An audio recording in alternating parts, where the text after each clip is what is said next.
Hola y bienvenidos a un nuevo video. El día de hoy vamos a tratar el triage obstétrico, código Mater y equipo de respuesta inmediata obstétrica. En este tema lo vamos a poder ir seccionando y bueno, estos contenidos no están disponibles en todos lados. Seguramente lo tenemos en YouTube o en Facebook de forma privada o solamente con algunos enlaces. Entonces estos materiales están destinados para otra situación y bueno, qué bueno que nos estés acompañando el día de hoy. Vamos a ver estos temas interesantes e importantes para que podamos ir analizando.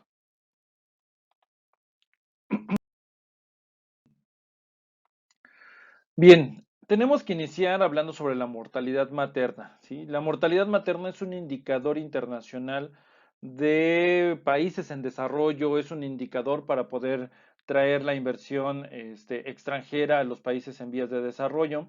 Sin embargo, la mortalidad materna sigue teniendo cifras altas en los países en donde de forma situacional o de forma común el acceso a los sistemas de salud en general es bastante deficiente. Los países en África son en su mayoría aquellos que tienen vulnerabilidades como esta. Sin embargo, algunos países en vías de desarrollo, los números, la tendencia es ir bajando y se crean estrategias como estas para prevenir la mortalidad materna. La OMS en el 2015, vamos aquí a mover un poquito para que tengamos nuestro cursor.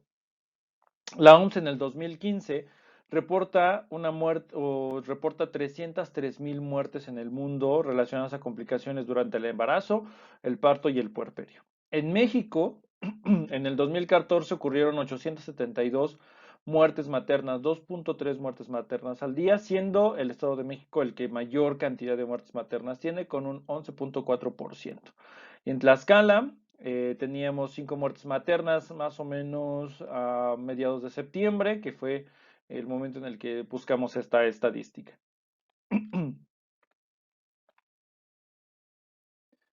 ¿Qué es o qué situaciones causan las muertes en nuestro país?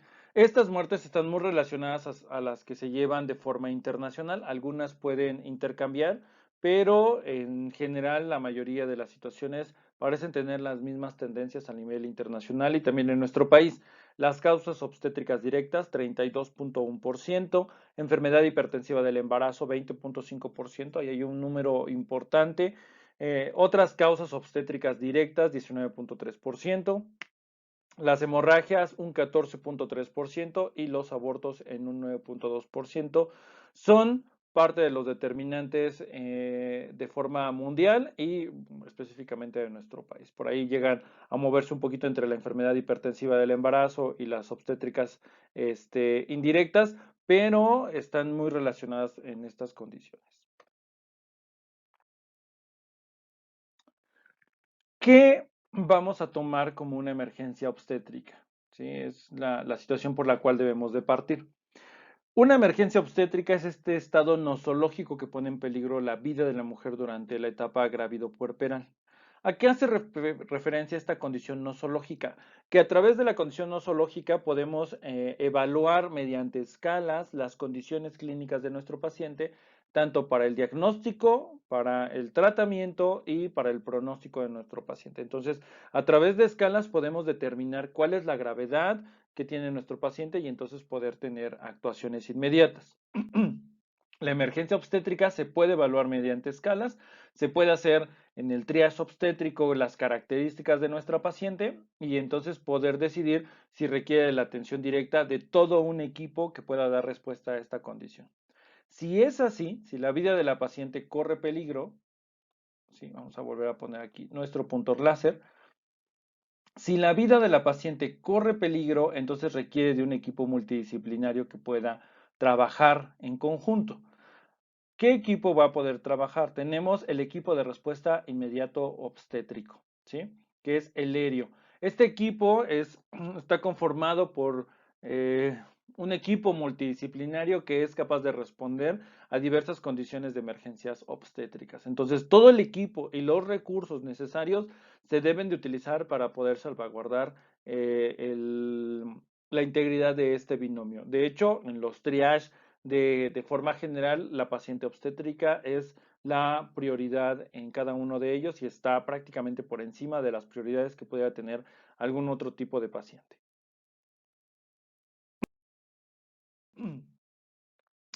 La finalidad de crear un triage obstétrico es crear un protocolo de primer contacto cuando la paciente está arribando a la sala de urgencia.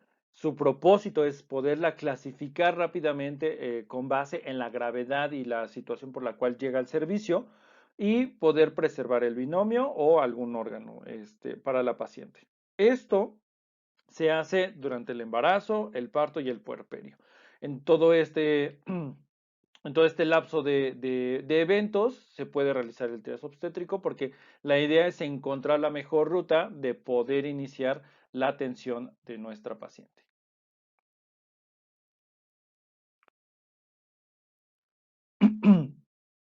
La urgencia obstétrica es otra de las situaciones que vamos a poder encontrar. Aquí hay una complicación médica durante la gestación, el parto o el puerperio. En la urgencia obstétrica podrá dividirse en dos también, en una urgencia calificada y en una urgencia no calificada.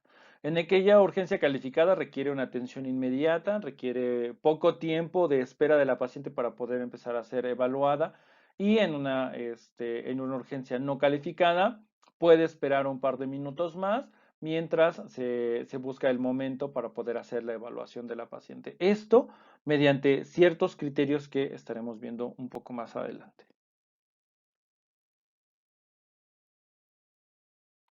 ¿Qué nos dice entonces como definición el triage obstétrico?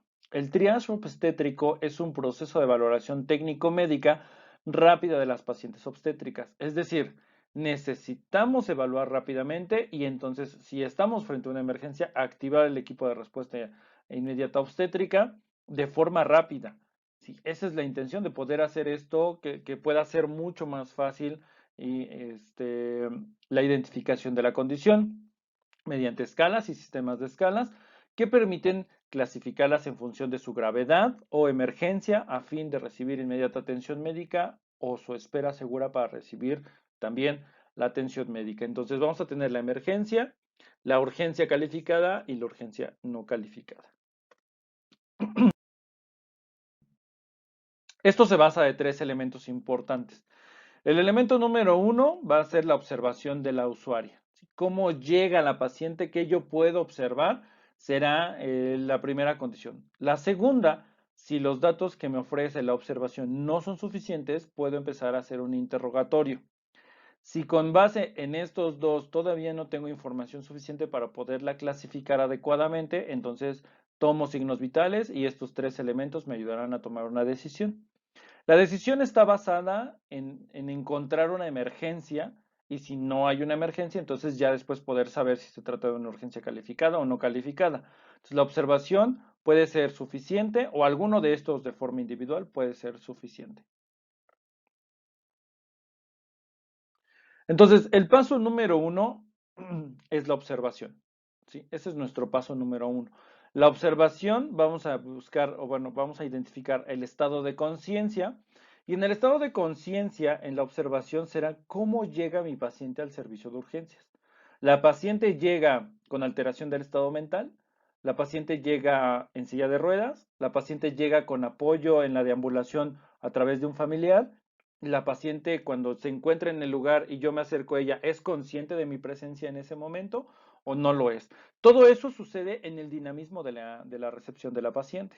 Entonces, si existe una alteración del estado mental, la paciente está somnolienta, puede estar estuporosa, puede estar inconsciente, entonces eso me indica que ya se trata de una situación de emergencia, como está aquí clasificado de color rojo. Si viene consciente, podría ser alguno de estos dos.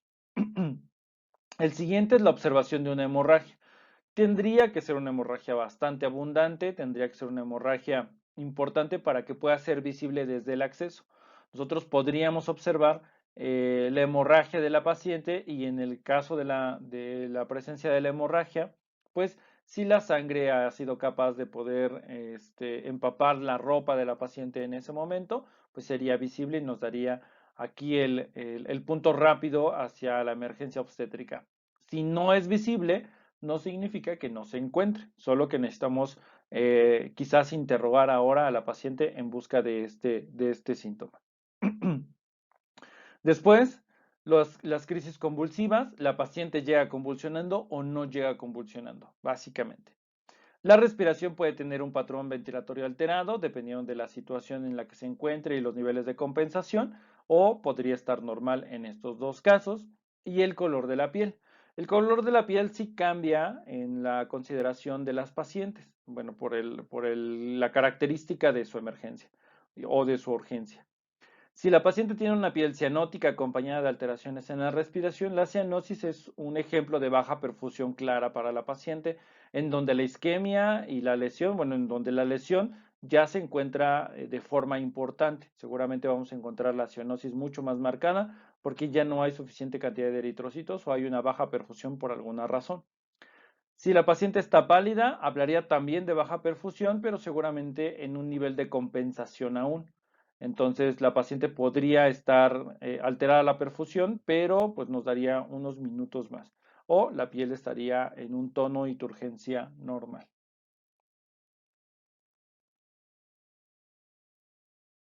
Llegamos entonces al interrogatorio. En el interrogatorio, lo que tenemos que ver es que si los anteriores fueron negativos, es decir, si no encontramos los hallazgos que pensábamos encontrar durante la recepción y la visualización de la paciente, ahora en el interrogatorio seguimos buscando estas características. El sangrado transvaginal, se le preguntará a la paciente si ha tenido sangrado transvaginal y cómo la paciente podría considerarlo, si es abundante, escaso, moderado o no ha tenido un sangrado la paciente. Aquí se vuelve complicado la situación de ser abundante, escaso, moderado, porque ¿cuál es la línea que divide a estas condiciones? Sin embargo, un poco más adelante en estas sesiones vamos a ver la escala visual de la hemorragia obstétrica. Entonces ahí es donde nosotros podemos empezar a cuantificar haciendo el interrogatorio un poco más seleccionado, ¿no? Pero la definición así lo marca. Solo considera que es difícil decir para quién es escaso, para quién es abundante, ¿no? Pero la percepción de la paciente es importante. Crisis convulsivas. ¿Estuvieron presentes? La paciente pudo convulsionar en la casa, bueno, en su casa, de ahí ser trasladada al hospital. Durante el traslado está en estado postictal y cuando llega al servicio de urgencias, la paciente podría no estar convulsionando y no tener una condición franca de alteración del estado mental. Entonces, tendríamos que preguntar esto a ella o a los familiares en caso de que sí llegue con algún patrón mental alterado.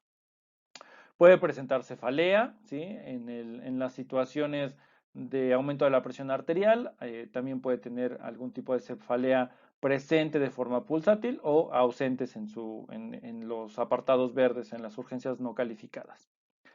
Acúfenos fosfenos, que son indicadores muy claros y bastante habituales para el aumento de la presión arterial. Epigastralgia, amaurosis, esta pérdida de la visión y dolor epigástrico, pues también podrían estar presentes o ausentes en los otros casos. El síndrome febril, la salida de líquido amniótico y la motilidad fetal no están tipificados en esta condición o en este triage porque estas condiciones solas no ponen en peligro a la madre. La condición es una situación obstétrica, es decir, está muy enmarcada la situación obstétrica, pero estos no ponen en peligro a la madre de forma inmediata, por eso no están aquí. Y al no estar aquí es porque estos no requieren de la activación de un ERIO, ya que no es una condición obstétrica, podría ser más la condición fetal. Eso no significa que no tenga que recibir atención, porque sí está tipificado para las urgencias no calificadas y las urgencias calificadas, que sería en este código amarillo. Solo considerar que no son una emergencia obstétrica como tal.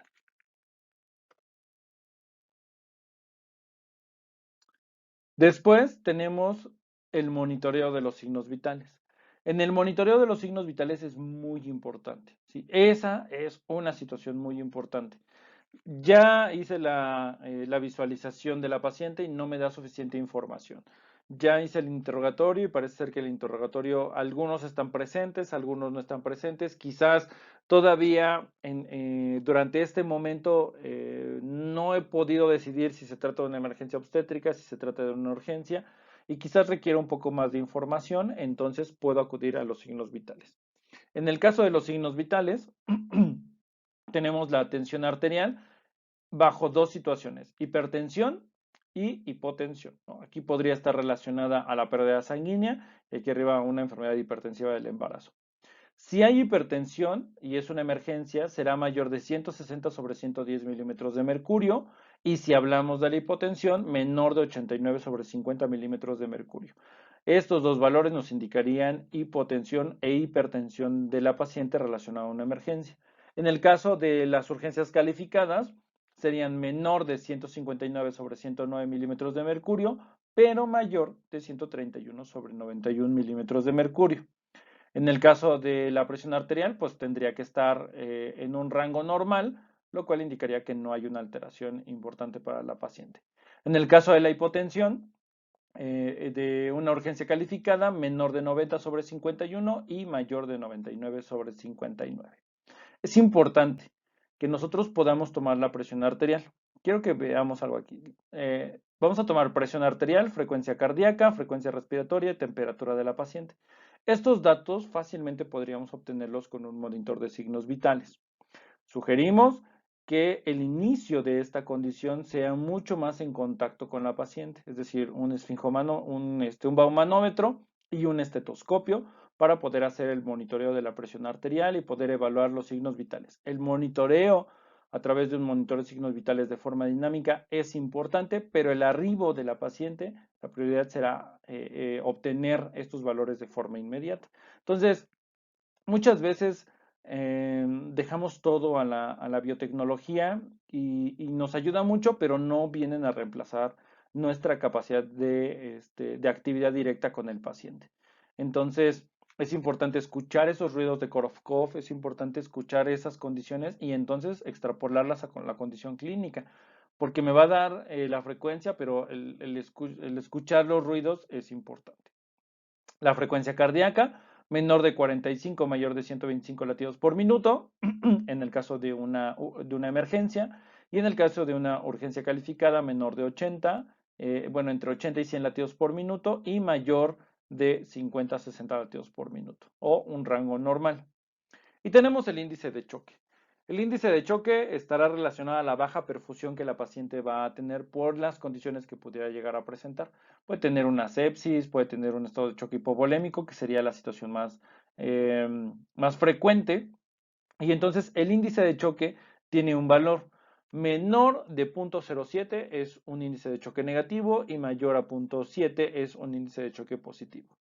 Tenemos aquí algunos valores importantes. Una emergencia será un índice de choque mayor de 0.8, una urgencia calificada entre 0.7 y 0.8 y pues una situación en donde no hay un estado de choque, pues menor de 0.7. ¿Cómo obtengo el índice de choque?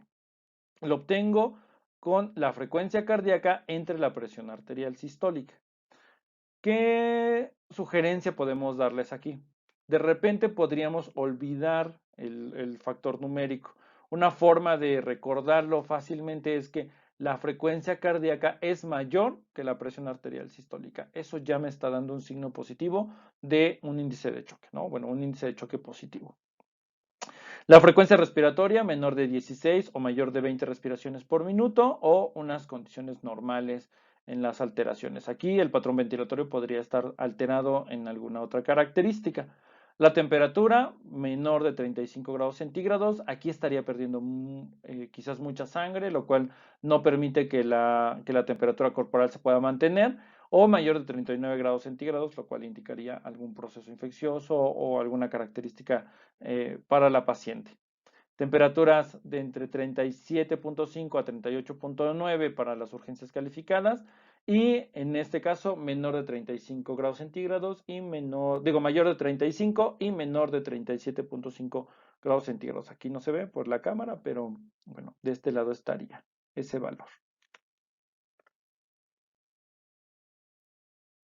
Es muy importante que cuando nosotros encontramos los hallazgos relacionados a cada una de las columnas, uno o más datos de la columna roja identifica un código rojo y requiere de una atención inmediata.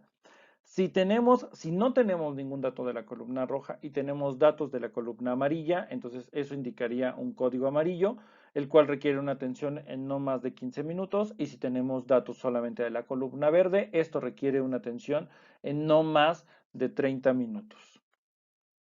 Sí, importante, tenemos que recordar ese punto.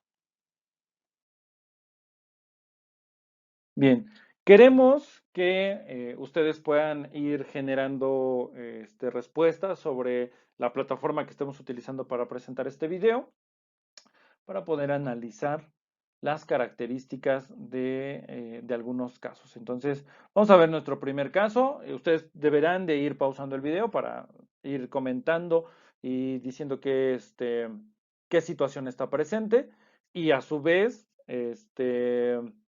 vamos a ir viendo la resolución. Entonces, recuerden, leemos el caso y ustedes van pausando para que esto se haga de forma dinámica.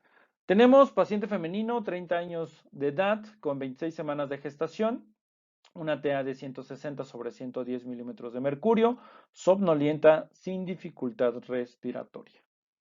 Entonces, queremos ver aquí en sus comentarios, saber qué código le darían, rojo, amarillo o verde. ¿En cuál estaría? ¿En emergencia, urgencia calificada o urgencia no calificada? Pueden utilizar el código de color o el nombre. Vamos a ver la resolución de este. Código rojo, aumento de la presión arterial, alteración del estado mental. Eso se ve desde que la paciente llega. Desde ahí deberíamos de estar activando el código Mater. ¿Por qué? Porque tiene que activarse rápidamente. Esa es la idea, ¿sí? Que en el primer signo que me representa una emergencia, en ese momento deberá de activarse y no tenemos que alargar el tiempo de atención a la paciente en busca de todos los signos, ¿no? Que aparezcan todos. Eso retrasaría la atención. Bien, paciente femenino, 18 años de edad, con 15 semanas de gestación, consciente, refiere náuseas y vómito en 2 ocasiones, una tensión arterial de 90 sobre 60 milímetros de mercurio. Queremos ver cuál es su respuesta. Emergencia, urgencia calificada, urgencia no calificada. Pausa en el video y queremos ver sus comentarios. Verde, ok, y una situación verde, 18 años, primigesta, el vómito y las náuseas son normales para este momento, la presión arterial no está en rangos que pudieran afectar o que pudieran clasificarla en otro lugar, entonces, pues atención en menos de 30 minutos. Paciente femenino, 24 años de edad, con 30 semanas de gestación, consciente, cefalea moderada no pulsátil, con una tensión arterial de 140 sobre 90 milímetros de mercurio. Queremos saber, o sea, en el video, y queremos ver los comentarios de cómo la clasificaría. Vamos a ver cuál sería la clasificación. Una clasificación amarilla, una urgencia calificada. Paciente femenino, 40 años de edad, con 36 semanas de gestación. Estuporosa, sangrado transvaginal abundante, piel pálida y diaforética, tensión arterial de 80 sobre 40. Bueno, creo que es muy clara, ¿no? Toda la situación. Estoy seguro que en este punto lo supieron muy rápido y eso es una ventaja. Es muy importante que esas decisiones se tomen muy rápido. Una emergencia obstétrica. Los criterios están relacionados a las guías, ¿sí? Y aquí tenemos los criterios. Entonces, aquí nos van a aparecer, vamos a poner aquí nuestro punto láser, aquí nos van a aparecer la observación, ¿sí? En la observación la paciente se encuentra somnolienta, estuporosa, con pérdida de la conciencia, con datos visibles de hemorragia, con crisis convulsivas, en el momento de la llegada, respiración alterada y cianosis. Esto puede ser suficiente para poderla identificar en un código rojo, más las características de los signos vitales, el índice de choque, la frecuencia cardíaca y obviamente el interrogatorio. Es lo que hemos estado platicando. Ahora vemos otros datos que pueden estar presentes. Ahora evaluamos en el interrogatorio. Puede manifestar datos relacionados con actividad uterina regular, expulsión de líquido transvaginal, puede referir hipotonilidad fetal, responde positivamente a uno o varios datos de alarma de los siguientes: sangrado transvaginal escaso moderado, cefalea no pulsátil, fiebre no cuantificada. Un código amarillo, bueno, también los signos vitales, que ha sido lo que hemos estado revisando hasta este momento para poder clasificar correctamente. Y en este último caso, podemos observar que los criterios de valoración, ¿sí? Aquí los signos vitales se encuentran en parámetros normales. La observación, la paciente se encuentra consciente, sin datos visibles de hemorragia, sin crisis convulsivas en el momento de la llegada. No existen alteraciones ventilatorias, no hay coloración cianótica de la piel, tampoco está pálida y no existen datos visibles de alarma obstétrica grave. Entonces, un código verde o una clasificación en código verde. Pero, ¿qué hace falta? ¿Qué hace falta para que se genere esta implementación? Bueno, pues lo que hace falta para esta implementación son un área física, ¿sí? Estas áreas físicas en donde se lleve a cabo porque no existe un lugar específico o no debemos de pensar en un área en donde tengamos que llevar a la paciente. La situación puede presentarse en el triage, se puede presentar en labor, se puede presentar en recuperación, se puede presentar en hospitalización. Entonces, por eso los equipos están distribuidos, ¿sí? El equipo de respuesta inmediata obstétrica, que bueno, el siguiente punto son los recursos humanos, está distribuido en el hospital dependiendo de los turnos. Existen formas en las que las organizaciones pueden tenerlo. Yo recuerdo nuestra rotación por uno de los hospitales en donde lo hacen en un pizarrón y en el pizarrón van escribiendo a los personajes que están en ese día de guardia y entonces los que somos parte del equipo de respuesta inmediata obstétrica. Entonces, funciona muy bien porque sabes que te tocaría y tendrías que acudir en caso de ser necesario. Entonces, el área física tiene que estar bien iluminada y señalizada con un acceso directo o fácilmente localizable. Todos debemos saber dónde están nuestras áreas de triage.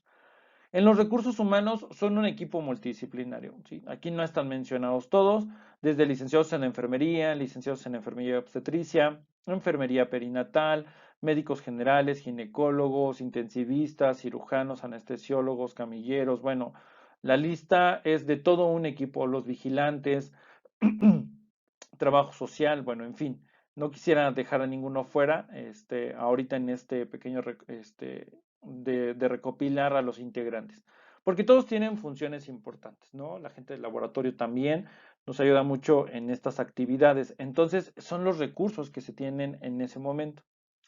En el caso de los recursos materiales, pues tener los elementos para poder evaluar a la paciente, un estetoscopio, un baumanómetro, termómetros, oxímetros de pulso, un monitor de signos vitales, en caso de ser necesario que empecemos a monitorizar a la paciente, elementos suficientes para poder identificar. Responsables y funciones del personal de salud, claramente es la gestión, claramente es si la paciente va a migrar a otro hospital o si la paciente llega de otro hospital, la capacitación del personal y bueno, obviamente la supervisión y toda la documentación necesaria que representa estas actividades. Bien, les decía, el personal es importante, o sea, el recurso humano es uno de los engranes que hacen que esto funcione. Ninguno es más importante que otro. Todos son necesarios para que los engranajes y la atención de la paciente pueda funcionar. ¿Sí? Podríamos tener a todo el equipo, pero si no tenemos nada de material, será difícil poder hacer una resolución completa de la situación con nada de materiales. Entonces, es importante considerar que todo esto es necesario. Desde el personal administrativo o de vigilancia, ellos deben de conocer dónde se encuentran el triage y dónde tendrían que llevar a la mujer embarazada que está buscando atención de urgencia. ¿Sí? Eso no debería retrasar el ubicar dónde se encuentran nuestras áreas. Por eso tienen que estar bien señalizadas.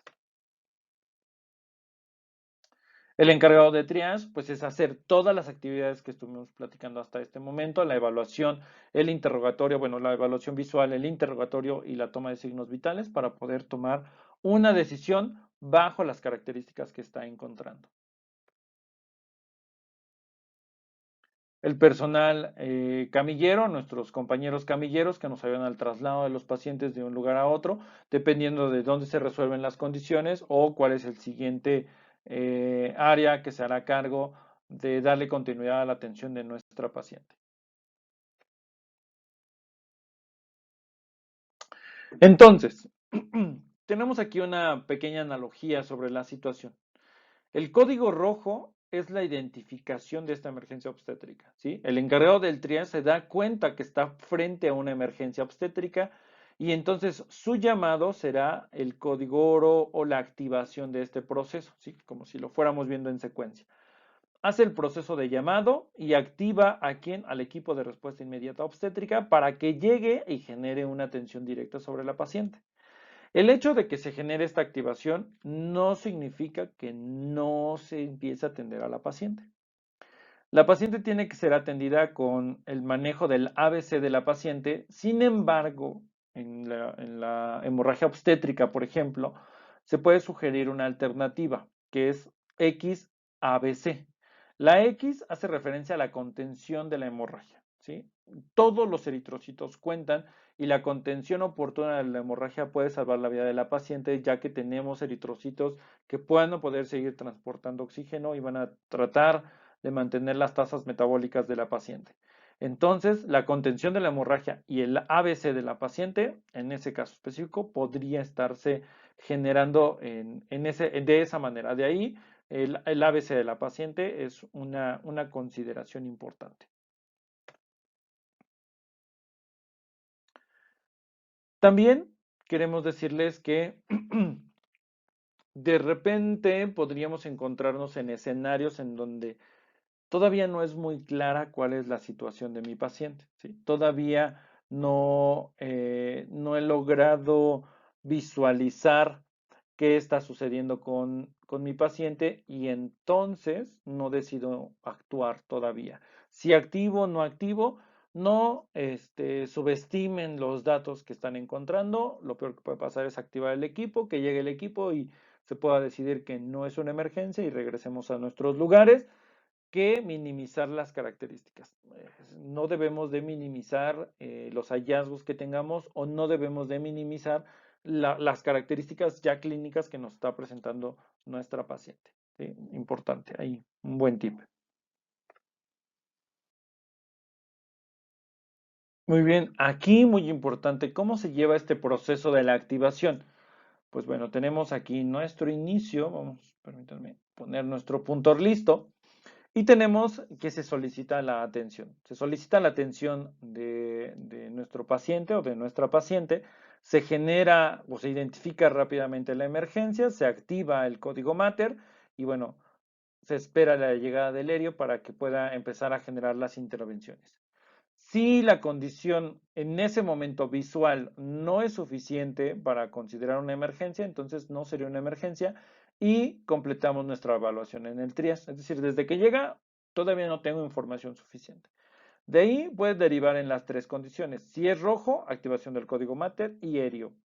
Si es amarillo, la atención en menos de 15 minutos y si es verde, pues pasa a la sala de espera, donde siempre la puede estar visualizando. ¿Sí? Es importante que pueda estar visualizando a la paciente y bueno, pues un tiempo de atención no mayor de 30 minutos para la valoración médica y bueno, el finalizar la atención de nuestra paciente. El equipo de respuesta inmediata obstétrica debe de llegar en menos de 3 minutos una vez que han sido activados, ¿sí? Es muy importante que esto se empiece a generar, porque recuerden que ya está recibiendo una atención inicial para el XCAB de la paciente, sin embargo, el equipo es quien va a llegar para poder generar la atención. Activación del sistema del código Mater. Aquí inicia el manejo de la reanimación de forma inmediata, ¿sí? Es decir, nosotros tenemos que hacer intervención directa con la paciente. Llega el Herio se hace cargo, quienes estábamos con la paciente en ese momento, le entregamos el paciente y le hacemos referencia de los hallazgos al líder del equipo en ese momento, que puede ser el ginecólogo o una combinación entre el gineco y el intensivista. Se hace la valoración del paciente, es decir, el Herio vuelve a generar una valoración y se dan cuenta que es una emergencia, revaloración del paciente continua, realizan intervenciones, pues bueno, de acuerdo a cada situación que presente la paciente y bajo las funciones definidas y se decide la situación de manejo y la continuidad del tratamiento, ¿no? Si es quirúrgico, si se va a la UCI y bueno, pues estas características. Si se determina que no es una emergencia obstétrica, pues bueno, también se busca determinar el área de continuidad de atención y bueno, pues al final se termina la atención de la paciente buscando la forma de generar la resolución de la situación con la cual llegue nuestro paciente. Bien, entonces el equipo, ¿sí? Como aquí se nota en un equipo de fútbol, el equipo es importante. El coordinador administrativo tiene responsabilidades que debería de ir atendiendo, que tienen que ir atendiendo, no debería, tienen que ir atendiendo y establece una comunicación, ¿sí? Para la aceptación de la paciente o para el traslado a otro hospital. Es el encargado de generar la documentación necesaria para poder hacer y documentar todas las acciones que se están realizando, si los reportes de bitácora, los reportes específicos que se tengan contemplados en ese centro, si en caso de que se descarte una emergencia obstétrica, también identificar con el equipo aéreo cuáles han sido las condiciones, el diagnóstico probable y las medidas que se están implementando con la paciente, la capacitación, el enlace con otros hospitales. Entonces, su papel es importante, ¿sí? Después tenemos al líder del equipo. El líder del equipo podría ser el intensivista o el encargado en ese momento de la terapia intensiva, ya que su trabajo está relacionado a la administración de los medicamentos y al manejo de la perfusión de la paciente, el control hemodinámico de la paciente y que la paciente esté generando perfusión, pues lo más cercano a lo normal o tratar de mejorar las condiciones de perfusión de la paciente. Aquí entre el líder del equipo y en el marco del ginecobstetra o de la ginecobstetra podría ser el mismo o podría ser una combinación de dos, ¿no? Del intensivista y de la o el ginecólogo, que entre ellos dos van a decidir los tratamientos de atención para la paciente y la resolución de la situación que se tiene en ese momento. De ahí el anestesiólogo. El anestesiólogo será el encargado de la vía aérea, del manejo completo de la vía aérea y ayudará para la contención hemodinámica y bueno, pues el tratamiento hemodinámico de la paciente. Tenemos en el 5 al neonatólogo pediatra, que será quien reciba el producto en caso de ser necesario durante la atención y como quizás un evento resolutivo, entonces ahí estará para generar la atención. Después tenemos al cirujano general, que en combinación con el ginecobstetra o con la ginecobstetra pueden decidir cuál sería la intervención quirúrgica que pueda ser necesaria en ese momento y bueno, la vía o la condición para la resolución de la misma. Enfermería. En enfermería hay 4 áreas de enfermería que estaremos viendo ya en el siguiente video porque bueno, queremos que no sean demasiado largos para que sean como pequeños objetivos que vamos cumpliendo. Entonces, estamos ya en el término de nuestro primer video y esperamos que la reproducción de los siguientes videos para que terminemos de ver este tema tan interesante. Después llegamos al personal de análisis clínico. Tiene que procesar inmediatamente las pruebas que se manden, que están relacionadas a la activación del código Mater. Recuerden que en el TRIAS el binomio es el que tendría mayor prioridad. Y bueno, pues aquí también para el análisis e interpretación de las pruebas y muestras, también se requiere de que el personal pueda interactuar y pueda ayudar con esta parte. El banco de sangre, después de generar pruebas cruzadas, pues bueno, que tenga disponibilidad, la sangre necesaria en caso de que fuese necesaria o que se requiere en ese momento. El radiólogo para las tomas de imagen también tendrá que darle prioridad a las situaciones que estén relacionadas a un código Mater, llevar quizás los equipos hasta el lugar en donde está la paciente y procesarlos lo antes posible. En el 11, trabajo social, interactúa también muy de cerca con la coordinación administrativa en la documentación necesaria, en los consentimientos informados, en los enlaces con otros hospitales. Bueno, aquí el trabajo se hace en bastante combinación y pues además de sus actividades específicas. Y nuestro personal y nuestros camilleros, nuestros amigos camilleros que también nos ayudan al traslado de la paciente entre los lugares en donde se van a hacer tratamientos o donde ya se va a hacer la vigilancia, resolución o la continuidad para nuestra paciente. ¿Sí? Bien, Recuerda que estos son pequeños logros. Nos vemos en el siguiente video. Vamos a la segunda parte, en donde ya vemos las actividades del personal de enfermería. Entonces, nos saludamos ahorita en la segunda parte. Vámonos al segundo logro. Chao.